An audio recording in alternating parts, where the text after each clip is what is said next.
So David, I hear there's an interesting story about your summer holidays in the third year of university that made you realize your calling. Well, it was an interesting summer holiday. Yeah, I met this Chinese guy in third year, and he wanted to sell abalone to Asia.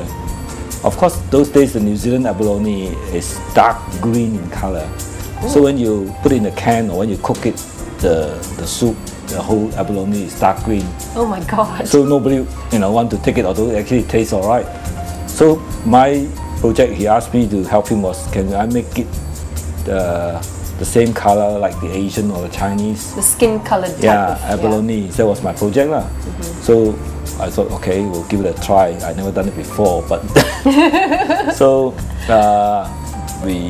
I went to his factory. He's got nothing, no lab, nothing, What did he have? Nothing, just a bench. So I said, how am I going to work? No test tube, nothing. So, okay, here's some money, go and buy all this stuff.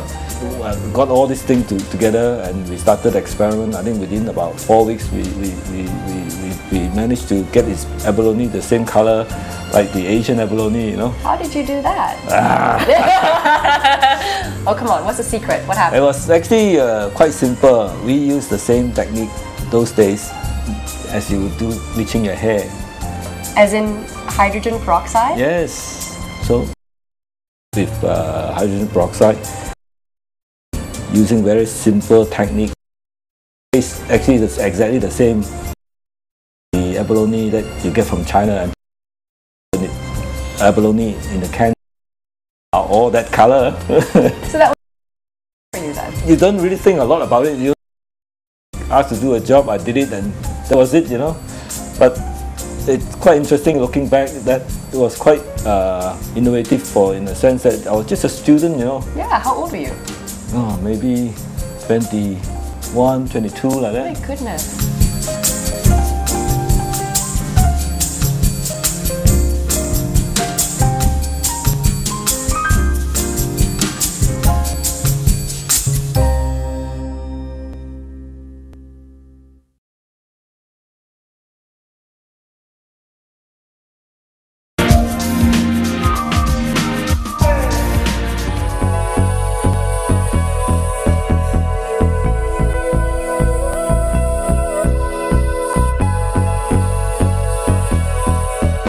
I find it amazing how David Ho grew up watching his father build a herbal tea empire from such humble beginnings and then went on to develop this pharmaceutical giant Hovid Berhad.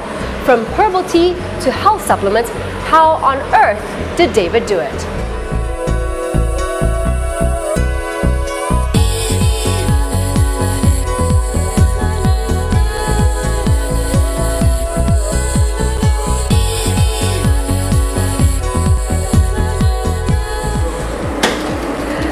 After you came back from New Zealand, I'm sure you had a choice on whether you wanted to continue your father's business or branch out on your own, and yet today it looks as if you've pretty much accomplished both.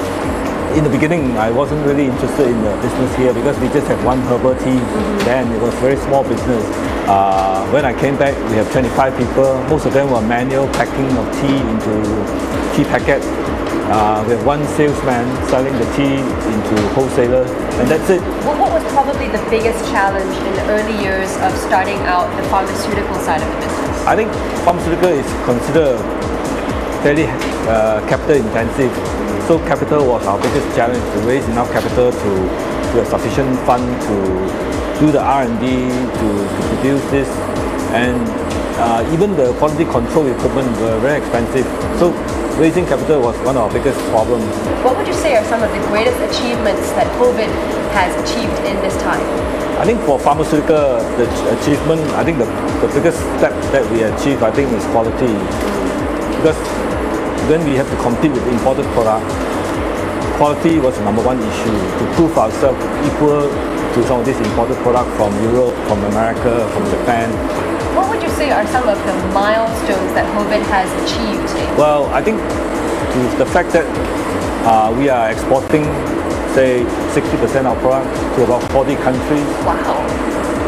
As you can see, our products are all under Hovid brand. Yeah. So we sell everything under our own brand, and not We are not a contract manufacturer for somebody else. So that I think is the difference, you know, because everything we export, everything that we produce is all under our own brand. Okay, now, final question. Please kill this curiosity for me.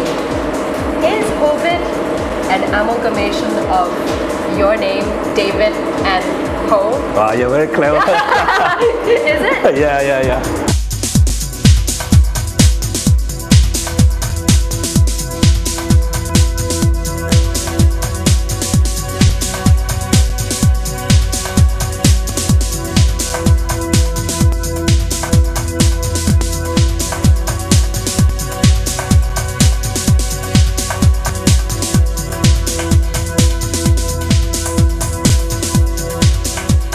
David tells me there's so much more to his business than meets the eye, and it's got a name. The Nasdaq-listed Carotech Berhad. In fact, it's such a milestone for him that David's going to take us there right now.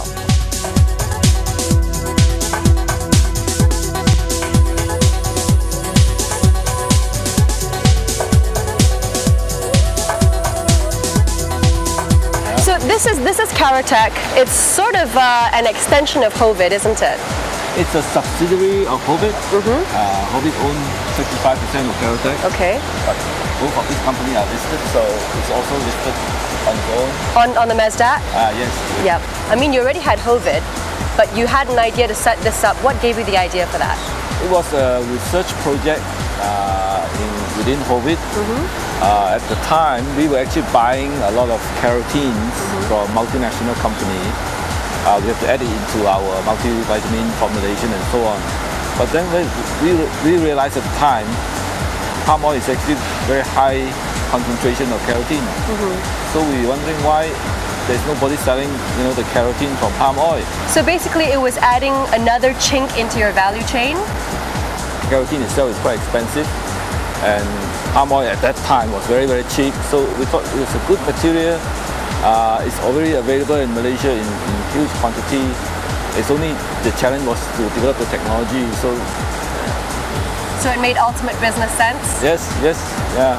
Okay, why don't you show me around? Okay, shall we go to the laboratory? Yeah. Start with the laboratory.